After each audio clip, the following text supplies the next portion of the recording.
زیاتر لە سەرپرسی سەرۆکایەتی هەرێمی کوردستان لە کاتێکدا ماوەی ویلایەتەکەی مەسعود بارزانی سەرۆکی هەرێمی کوردستان تەنها یەک ڕۆژی ماوە و چەند کاتژمێر لەمەوبەر لایەنە سیاسیەکانی بەشدار لە حکوومەت و پەرلەمانی کوردستان کۆبوونەوە و لە ئێستادا بڕیارە کۆبوونەوەی پێنجقۆڵی لە شاری هەولێر ئەنجام بدرێت، بەڵام لە نوێترین پێشاتەکانە هەر چوارلایەنی یەکگرتووی ئیسلامی کوردستان، بزوتنەوەی گۆڕانێکیەتی نیشتیمانی کوردستان، کۆمەڵی ئیسلامی لە هەولێر بەجیا لە کۆبوونەوەدان. بۆ گفتوگۆ شۆرەوەی زیاترین بابەتە هۆشیار عەبدوڵڵا ئەندامی جڤاتی نیشتیمانی بزوتنەوەی گۆڕان ڕاستەوخۆ لە ستۆدیۆکانمان لە شاری سێمانی لەگەڵمان دەبێت. کاگوشار سڵاوت لەبێ ئەم کاتت باش. ئاگاداری ئەم کۆبوونەوەی ئەم چوارلایەنن یەکگرتوو بزوتنەوەی گۆڕان، کۆمەڵی ئیسلامی، یەکێتی نیشتیمانی کوردستان، ئەم کۆبوونەوەی بۆ چییە؟ بەڵێ ئەم کاتتان باش، لە ڕاستی ئاگادارین. بەڵێ ئێمە ئەم چوارلایەنە لە سەرەتاوە پێمان وا بووە کە ئەم پرسێکی قانونیە، پرسێکی پەرلەمانیە، پرسێکە پێویستە لە ڕێگەی دامەزراوەی پەرلەمانی کوردستان و لە ڕێگەی نوێنەرانی خەڵکەوە چارەسەر بکرێ. لە ڕاستیدا ئەم پرسە ئەگەر گرفتیش بواە و کێشەش بواە پێمان وا بوو کێشەی دەستە نە ئەکرانەی خێنە گرەی ددان بەو پێی کە وەک چۆن ئێمە وەک بزوتنەوەی گۆڕان، یەکێتی نیشتیمانی، کۆمەڵی ئیسلامی، یەکگرتووی ئیسلامی پرۆژەیان پێشکەش کرد بۆ ئەوەی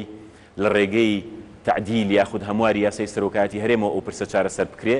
دەکرا برادەرانی پارتی دیموکراتی کوردستانیش بەم شێوەیە تەرحێکیان هەبوایە یاخود لانی کەم لەسەر پرۆژەی ئەم لایەنانە داواکاری هەبوایە کە لە تعدیلەکەیە چی دەوێیان چی ناوێ و ئەو کاتە ئاسان بوو لە ڕێگەی تعدیلی یاسای سەرۆکایەتی هەرێمەوە ئەم پرسەیە گلایی بکرایەوە. بەڵام هەر لە سەرەتاوە پارتی دیموکراتی کوردستان بە جۆرێ لە غروری سیاسیەوە، بە جۆرێ لە حساب نەکردن بۆ پەرلەمانێک کە خۆیان تیایدا گەورەترین فراکسیۆنن، بۆ پەرلەمانێک کە لە ئەنگرەکانیان دەنجیانداوە بۆی وەکو نوێنەرەکانیان بچنەرە ئەو پەرلەمانە حسابیان بۆ نەکرد. ئەم کۆبوونەوەی ئەم ئێوارەی کە ئێستا ئەم چوارلایەنەت یا بەشدارن بۆ گفتوگۆکردنە سەبارەت بەوەی کە بە چ ئالیەتێک یاخود تەرحی پارتی دیموکراتی کوردستان کە پێویستە لە ڕێگەی پەرلەمانەوە بێت چییە و ئەم پرۆژە یاسایە کە لە ڕاستیدا ئێستا یەک پرۆژە یاسا هەیە بۆ هەموارکردن دوای ئەوەی کە لیژنەی یاسایی هەر چوار پرۆژەکەی یەک خستووە. فراکسیۆنی پارتی دیموکراتی کوردستان یاخود پارتی دیموکراتی کوردستان وەکو لایەنێکی سیاسی ئەتوانێ ئەوانیش تەڵەبیان هەبێ یاخود داواکاریان هەبێ بۆەوەی کە بزانین چیان دەوێت لەو تعدیل و لەو دەستورە. بەڵام لە ڕاستیدا هەتا ئێستا هەڵوێستی فەرمی بزوتنەوەی گۆڕان بریتیە لەمەی خوارەوە. هەڵوێستی بزوتنەوەی گۆڕان هەتا ئێستا بریتیە لەوەی کە پێویستە ئەم پرسە یەکلاکردنەوەی لە ڕێگەی پەرلەمانی کوردستانەوە بێ و لە ڕێگەی هەمواری یاسای سەرۆکایەتی هەرێمەوە بێ و جگە لە پەرلەمان لە ڕاستیدا ئێمە هیچ دەرچەیەک و هیچ شوێنێکی تر بە شوێنی شەرعی یەکلاکردنەوەی ئەم پرسە نازانین. ئەم کۆبوونەوەش بۆ جەختکردنەوەی لەسەرەوە؟ ئەم کۆبوونەوەی بۆ جەختکردنەوەی لەسەر ئەو مەبدەئی کە وەکوتم ئێمە وەک چوار لایەنی سیاسی پرۆژە یاسایەکمان ئامادە کردووە. لە سەرەتاشەوە ئەبوو پارتی دیموکراتی کوردستان ئەوانیش وەک دوێنێ شەو برای بەڕێزم سەرۆکی پەرلەمان ڕایگەیاند ئەکرا ئەوانیش پرۆژەیان هەبوایە و ئەکرا ئەوان وەک چۆن ئێمە پرۆژەیەکمان هەبووە بۆ ئەوەی کە سیستمەکە بە تەواوەتی بکەین بە پەرلەمانی ووامان کردووە کە سەرۆک دەسەڵاتێکی تەشریفاتی هەبێ و دەسەڵات لای پەرلەمان بێ ببوورە بە تەواوی کەم. ئەکرا پارتی دیموکراتی کوردستانیش لە ڕێگەی پەرلەمانەوە داوای تەمدید بکەن، لە ڕێگەی پەرلەمانەوە داوای 2 ساڵی تر بکەن. بەڵام ئەمان هەر لە سەرەتاوە هەوڵیاندا کە هیچ حسابێ بۆ نوێنەرانی خەڵک و هیچ حسابێ بۆ دامەزراوەی شەرعی پەرلەمان نەکەن و هەوڵیاندا لە ڕێگەی جۆرێ لە سەفقەی سیاسی و بە جۆرێ لە غروری سیاسیەوە مامەڵ ینی حساب بۆ تەنانەت ئەم چوارلایەنە سیاسیەش نەکەن کە خۆتان نەزانن لەسەر ینی حکوومەت و عملی سیاسی لە دوای هەڵبژاردنەکانی ئەخیری پەرلەمانەوە لەسەر ئەساسی ئەم پێنج لایەنە دروست بووە و ئەوەنەی کە من وەک ئەندامێکی جڤات ئاگادار بم ئەوەیە کە ئێمە هەتا ئێستا سوورین لەسەر ئەم قەناعەتەوە ئەم کۆبوونەوەیش بۆ ئەوەیە کە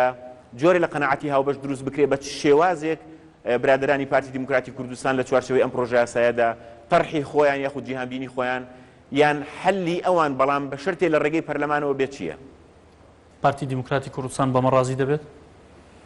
لە ڕاستیدا ئەم پرسیارە بێ دیارە بێ لەوانی بکەیت، بەڵام لە سەرەتاوە تا ئێستا بەداخەوە ئەمان بە جۆرێ لە جۆرەکان ئەیانەوێت حساب بۆ پەرلەمان نەکەن، بە جۆرێ لە جۆرەکان ئەیانەوێت دامەزراوەی پەرلەمان وا بکەن کە هەم لە مێدیاکەیانە هەم لە شارعە هەم لە ڕێی عەمەلی سیاسیەوە ئەیانەوێت یعنی تۆ دیقەت بە ببوورە، یعنی ئەیانەوێت وا بکەن کە کۆبوونەوەی ئەحزاب، کۆبوونەوەی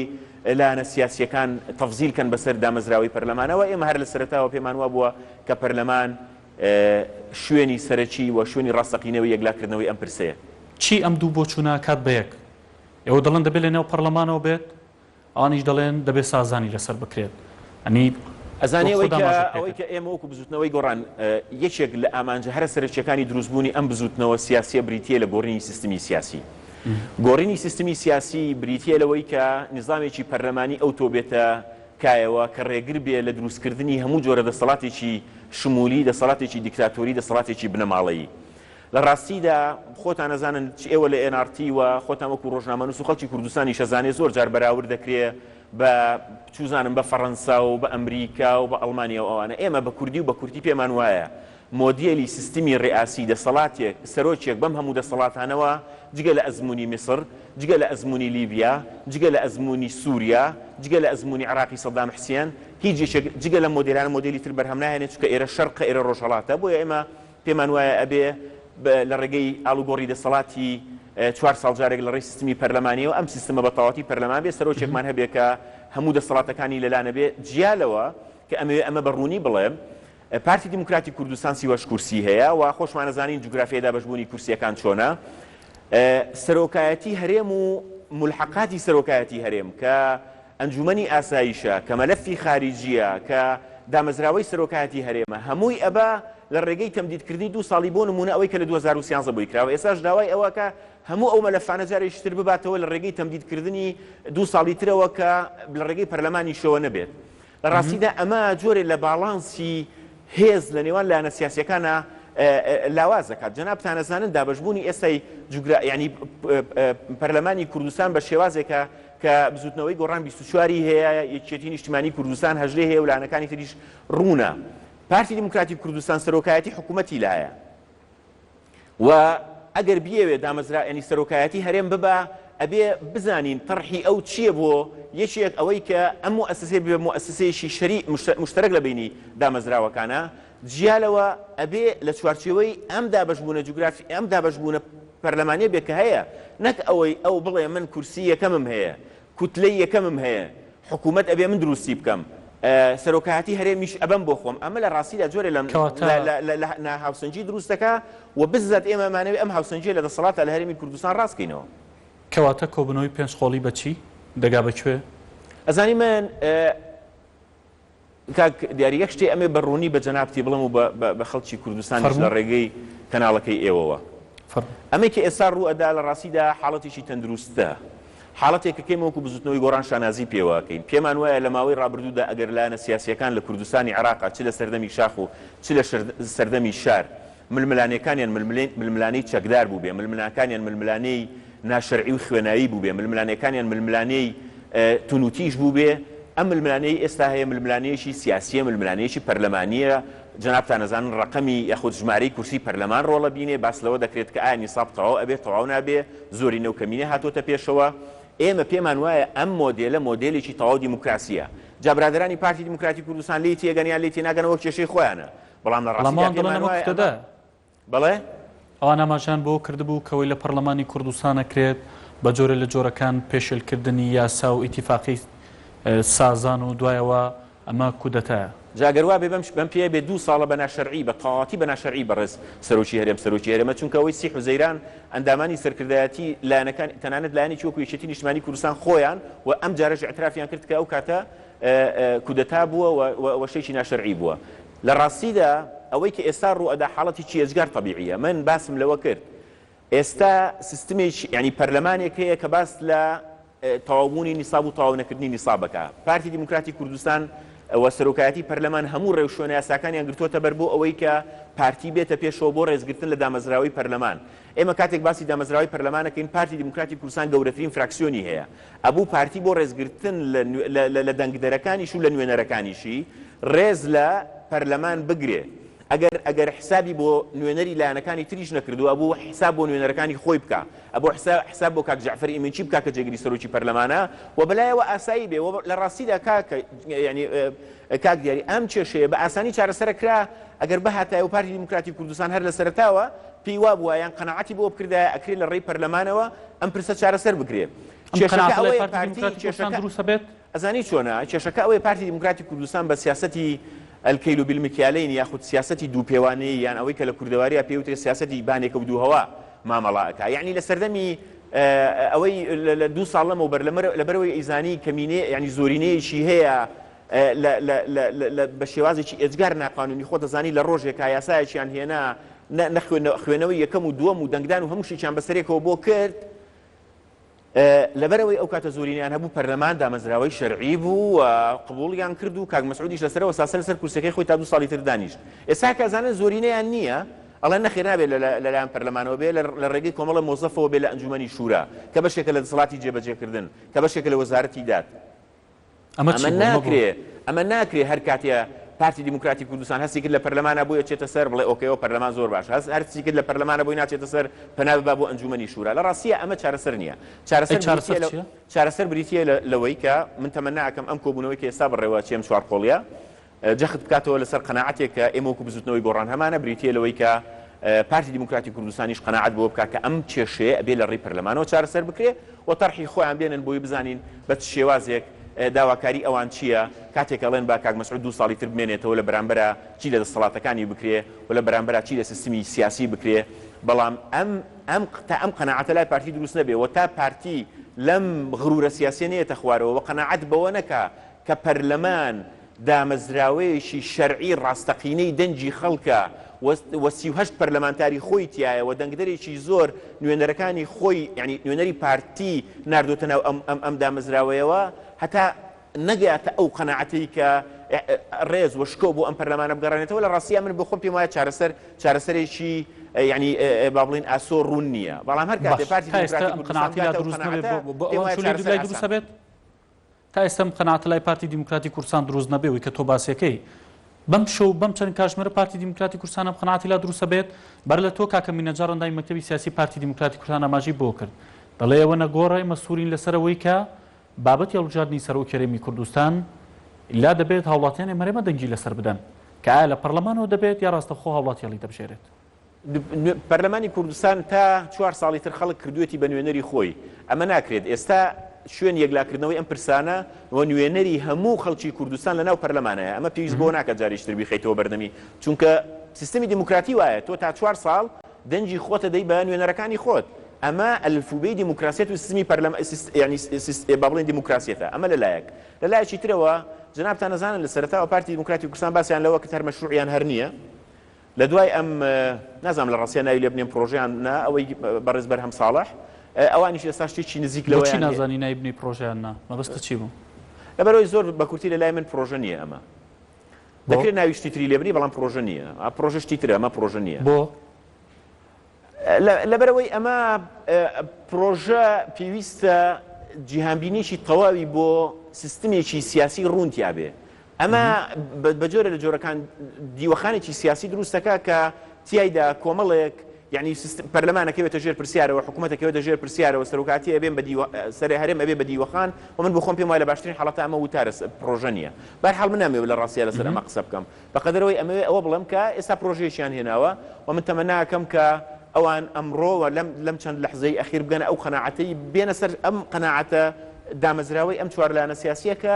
ئاسایی لە ڕێگەی پەرلەمانەوە چارەسەر بکرێ و من تەمەناکەم پارتی دیموکراتی کوردستان بڕیار بە کە سبەی بەشداری کۆبوونەوەی پەرلەمان بکە بەڵێ ئەمە ڕوو دەدات و من تەمەناکەم ئەگەر پارتی دیموکراتی کوردستان لە خەم ئەو یەک ریزی و سازان و یەک دەنجیە کە زۆر جار وەکو دروشم باسیەکەن من تەمەناکەم ئەمە ڕووبە و ئاساییە وەکو وتم ئەم پەرلەمانە پەرلەمانی هەمووانە بە پارتی دیموکراتی کوردستانی شەوەکە یەکەم فراکسیۆنە لەناو یعنی فراکسیۆنی زۆرینەیە و من تەمەناکەم کە بگەنە و قەناعەتی کە تاکە چارەسەری ئەم کێشەیە تعدیل یاسای سەرۆکاتی هەرێم و پێویستە لە ڕێگەی پەرلەمانەوە ئەگەر بەڕێژە لێت پرسم تا چەند ئەگەری هەیە پارتی دیموکراتی کوردستان بەم چەند کاتژمێرە قەناعەت بەمە بکات بۆ خۆت لە ڕاستی ئەمە من نەفاڵچیم و نە ئەشمێتە کە هۆنی ئەوە بکەم بەڵام بازمۆنی خۆت بەوەی کە لە ڕابردوودا گوزەراوە بە تێگەیشتنی من قورسە پارتی دیموکراتی کوردستان قەناعەت بۆ بکات کە ئێمە نظامی سیاسی لە هەرێمی کوردستانە بکەین بە نظامێکی پەرلەمانی و کێشەکە ئەوەیە کێشەکە ئەوەیە لە ڕاستیە پارتی دیموکراتی کوردستان پێیان وایە کە ئەگەر سیستمەکە بێ بە سیستمێکی پەرلەمانی بەشێکی زۆر لە جونگە سیاسیەکانی دەسەڵات لە هەرێمی کوردستانە لەدەسەدەن، یعنی لانی کەم ڕەنگە پێیان وابێت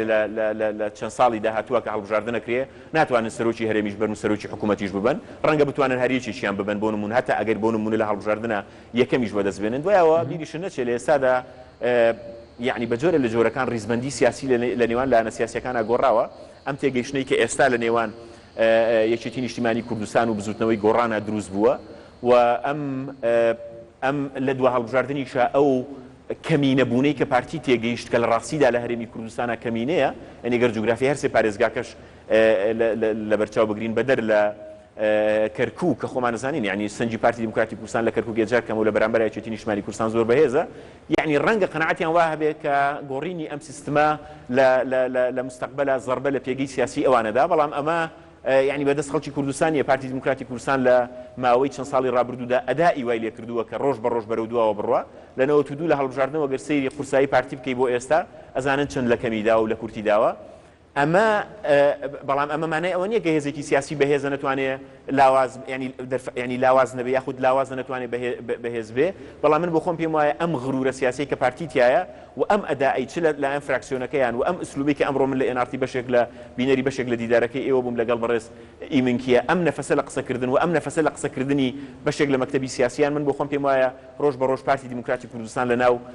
هەرێمی کوردستانە ئەکا بەتەنیشی نامەوە نایکاتەوە بە بەشێک لەم عملیە سیاسی کە ئێستا لە کوردستانە هەیە. کەواتە کۆبوونەوەکەی سبەینی پەرلەمانی کوردستان ئەنجام دەدرێ و دەبێت لێەوە چارێک بۆم بابەتە بدۆزرێتەوە. لە ڕاستیە خۆتان بڵاوتان کردەوە کە بەڕێز سکرتێری پەرلەمان ڕایگەیاندووە کە هیچ هەوڵێک بۆ تەجیل نییە و کۆبوونەوەکە ئەکرێت جا و کاتە نیساب تەواو ئەبێت تەواو نابێ و کاتە ڕوونەکە چی ئامادە ئەبێ و چی ئامادە نابێ، بەڵام ئەو ڕێزگرتنە لە عملیەی سیاسی و لە عملیەی دیموکراسی و ئیشکردن لەسەر ئاکتیڤکردنی پەرلەمان یعنی لە ڕاستیە خاڵێکی ئێزگار گرنگە. تۆ دیقەت بە لە ماوەی ڕابردوودا پارتی دیموکراتی کوردستان ئەگەر بیانویستا لە ڕێی پەرلەمانەوە ئەمە چارەسەر بکەن پەنایان نەبردوایە بۆ بڵاوکردنەوەی بەیاننامەی توند و هێرشکردنە سەر سەرۆکی پەرلەمان و پەنایان نەبردایە بۆ ئەوەی کە ئەحزابەکان کۆ بکەنەوە و مەلاکان کۆ بکەنەوە و چوزانم ڕۆژمیرەکان کۆ بکەنەوە، یعنی هەوڵیان بدایە لە ڕێگەی پەرلەمان و نوێنەری ڕاستەقینەی خەڵکەوە مە چارەسەر بکرێ. من بۆ خۆم پێم وایە بە ئاسانی ئەگەیشتە نەتیجە و من بۆ خۆم پێم وایە ئیرادەیەکی دەستەجەمعی و هاوبەشە بوو لەلایەن تێکڕای فراکسیۆنەکانەوە کە ئەکرا لەلایەن پەرلەمانەوە چارەسەر بکرێەوە. من بۆ خۆم بەڕوونی ئەمە ئەڵێم پێم سەیرە لە ڕاستیە پێم سەیرە وەکو علامەتێکی استفهامیش بەجێ هێڵم، یعنی بۆچی نوێنەرەکانی پارتی دیموکراتی کوردستان ئەم قسەیە ناکەن لە کۆبوونەوەکانە کە ئەوە نوێنەری ڕاستەقینەی خەڵکن، خەڵک دەنجی داونەتی هەڵبژاردنەکە هەرچۆنێ بۆ تەزویری تیا بۆ تیانە بۆ تێپەڕی، بەڵام ئێستا ئەوان ئیتر نوێنەری خەڵکن، بۆچی ڕێز لە پەرلەمان ناگیرێت لەلایەن پارتی دیموکراتی کوردستانەوە؟ لە ڕاستیدا ئەمە داواکاریەکە کە پێویستە هەموو لایەنە سیاسیەکان و هەموو کوتلە سیاسیەکان و خەڵکی کوردستان هەمووکو داواکاری هەمووکو پرسیارێکی گەورە لە پارتی دیموکراتی کوردستانی بکات. پێ دوایە پەرلەمانی کوردستان بتوانێت بابەتێک لەیکاتەوە؟ یەکلاکردنەوە یەکلانەکردنەوە ڕاستەکە پەیوەندی بە تەواوبوونی نیسابەوە هەیە. باش نیساب تەواو بێت؟ من لە ڕاستی هیچ زانێرێکی ئەوتۆم نیە لەسەرەوەی تەواو بێیان تەواو نابێ، وەکوتم ئەمە ئەوەسێتە سەربەیانی چکە خۆتە زانی ئێستا ئەمڕۆ کۆبوونەوەی کۆمەڵە حیزبی زۆر بووە و کۆبوونەوەیکی تریش لە ڕۆژەڤایە کە بێجگە لە کۆبوونەوە چوار خۆڵێکی کۆبوونەوە پێنج خۆڵیەکەیە، بەڵام وەکوتم یعنی ئەمە پێویستی بەوە هەیە کە پارتی لەم غرورەی بێتە خوارەوە تێبگا کە لە ئێستادا پارتی کوردستانە کەمینەیە زۆرینەی تەواو نییە تا بتوانێت هەموو شتێ بەدڵی خۆی یەکلاکاتەوە. کۆبوونەوەی نێوان لایەنە سیاسیەکانی بەشدار لە حکوومەت و پەرلەمانەوە نەتیجەکەی بوو ئەوەی کە تا ئێستێ گەر بەم دووە ڕاستەیە بێت لە نێوان کۆبوونەوەی پێنج خۆڵیشە بۆ نمونە گەر نەگەیشتنە چارەسەر وەگەر هاتوو سبەینێ نیسابی یاسایی پەرلەمانی کوردستان تاو نەبوو بۆ هەموارکردنەوەی یاسایە دەکەوینە چیەوە چی ڕوەدات چارەسەر چییە؟ ئەمە پرسیارە لە جەنابتەکەم ئەگەرم هەرێمە سەرۆکیشی نەبێت چی ڕوەدا لە تۆڵام دەرەوە چی ڕوەدات؟ ئەزانی کێشەکە ئەوەیە یعنی دوێنێش پێم وایە برای بەڕێزم دکتۆر یوسف باسی کرد، یعنی ئەگەر پارتی دیموکراتی کوردستان و بەڕێز سەرۆکی هەرێم بیەوێ بە شێوەیەکی تەمە نازانم تر دوای ئەم هەموو هەڵایی کە دروست بووە بە چ نەفەسێکدا ئەنیشێتەوە لە سەرم کورسێ، بەڵام ئەگەر بیەوێ ئەبێ لابوت ڕێز لە ئیرادەی پەرلەمانتاران، ڕێز لە ئیرادەی نوێنەرانی خەڵک و ڕێز لە ئیرادەی ئەم زۆرینەیە بگرێت کە لە 23 حوزەیرانە دروست بوو.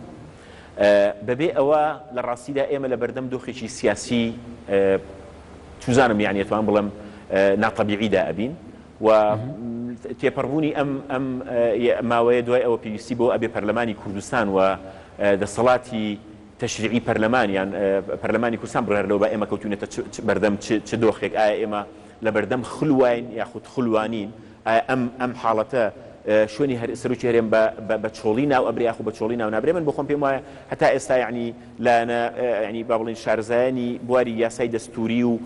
پەرلەمانیش لەسەر ئەوە کۆکرین کە ئایا ئەمە خلووە بۆ ئەوەی کە سەرۆکی پەرلەمان ئەبێ بە سەرۆک یاخودنا یعنی ئەمە جۆرە لە ئیشکالی قانونی تایە کە من مختص نیم تایە و ناشمێ بەڕاستی بچمەناوی